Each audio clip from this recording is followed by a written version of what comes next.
திராவிட முன்னேற்றக் கழகத்தின் தலைவரும் மதசார்பற்ற முற்போக்கு கூட்டணியின் தலைவருமான தமிழ்நாடு முதலமைச்சர் தளபதி ஸ்டாலின் அவர்களுக்கு விடுதலை சிறுத்தைகள் கட்சியின் சார்பில் எமது இனிய பிறந்தநாள் வாழ்த்துக்களை தெரிவித்துக் கொள்கிறோம். நேரில் சந்தித்து எம் வாழ்த்துக்களை தெரிவித்தோம். அவருடைய தலைமையில் மதவாத சக்திகளை எதிர்க்கிற ஒரு அறப்போர் தமிழ் மண்ணில் தொடர்ந்து நடைபெற்று கொண்டிருக்கிறது. அதற்கான களம் இப்போது தேர்தல் களமாக நம் முன்னால் நிற்கிறது. இந்த தேர்தல் களத்தில் தமிழ்நாட்டுக்கும் மதவாத சக்திகளுக்கும் எதிரான யுத்தத்தை எதிர்கொள்வோம், அவர்களை வீழ்த்துவோம், வெல்வோம் ஒன்றாக என்று முதல்வர் பிரகடனம் செய்திருக்கிறார்.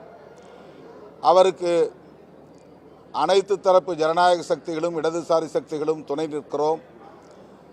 இந்த தேர்தல் வழக்கமான சராசரியான ஒரு தேர்தல் அல்ல. திமுகவுக்கும் அதிமுகவுக்கும் இடையிலான போட்டி இல்லை. இது தமிழ்நாடு அரசியல் முன்வைக்கக்கூடிய சமூக நீதி அரசியலுக்கும் மதவாத சக்திகள் முன்வைக்கக்கூடிய சனாதன அரசியலுக்கும் இடையில் நடக்கிற ஒரு அறப்போர். இதில் தமிழ்நாடு மக்கள் இந்த அணியின் பக்கம் நிற்கிறார்கள், பெரும் ஆதரவை நல்குகிறார்கள். மாபெரும் வெற்றியை இந்த அணிக்கு வழங்குவார்கள் என்ற நம்பிக்கையோடு நாங்கள் களமிறங்குகிறோம். அண்ணன் அவர்களின் தலைமையில் நாங்கள் வெல்வோம் ஒன்றாக என்று அவருக்கு வாழ்த்துக்களை கூறி முடிக்கிறேன்.